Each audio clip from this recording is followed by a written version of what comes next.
The Commonwealth of Massachusetts versus Karen Reed. She is accused of killing her boyfriend, Officer John O'Keefe, with her vehicle.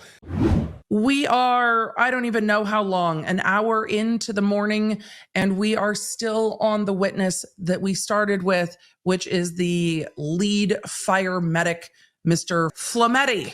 The interesting testimony from the prosecution was that there was snow up to the middle of the victim, Officer O'Keefe's ribs when he was laying on the ground. That's where the defense really picked up in cross-examination, saying that the victim, Officer O'Keefe, was laying on top of the snow and was not under the snow. That's where we're at. We also heard from this witness that they believed that Officer O'Keefe was not dressed appropriately for the weather. And he said like a long sleeve shirt and thinner clothes, but not dressed appropriately for the weather. We're going to see if the court puts some of this on the record. The prosecution's time went back and forth. The judge has an issue with this exhibit.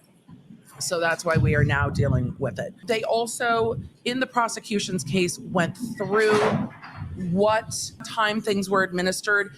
And to be fair, the prosecution elicited from this witness the statement, I hit him, oh God, I hit him.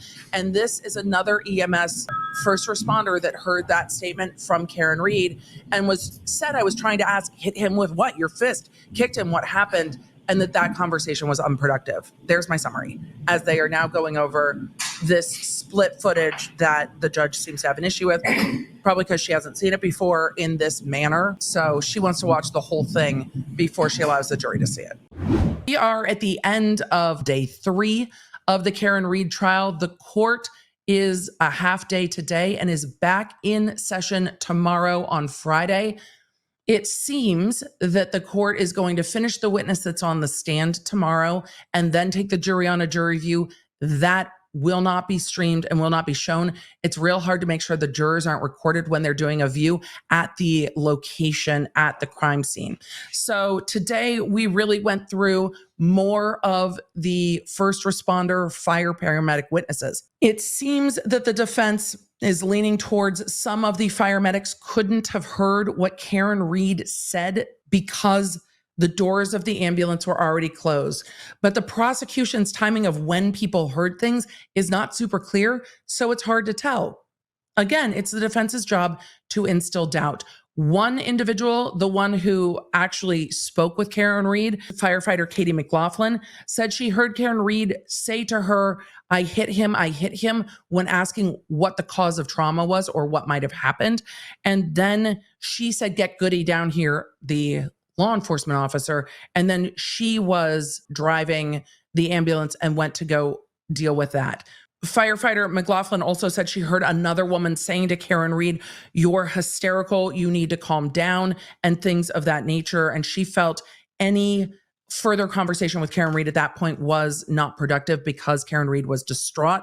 We also heard from fire medic Francis Walsh, who said he heard Karen Reed say, is he alive? And then the other witness who said he heard Karen Reed screaming, he's dead, he's fucking dead. So we have a number of different statements from first responder fire medics hearing Karen Reed in a distraught state, saying things to the nature of, is he dead? Is he alive? I hit him, and things like that. So we will see what happens with all of that testimony on cross-examination. Tomorrow, cross-examination at the beginning of the day was fiery, and the defense has really gone into pointing out inconsistencies in statements. And when there haven't been inconsistencies of statements, the cross-examination has been very brief and they've moved right on. So we'll see what happens tomorrow. I'll see you soon. Bye. For deep dives into the stories that I covered here, you can find them on my YouTube channel at The Emily D. Baker and The Emily Show podcast. I stream every Tuesday and Thursday. The podcast goes live on Wednesdays. And if you want to stay in the loop with everything I'm doing, receive the fastest notifications out there, and get more Law Nerd community, join me at lawnerdapp.com, our free app for iOS and Android.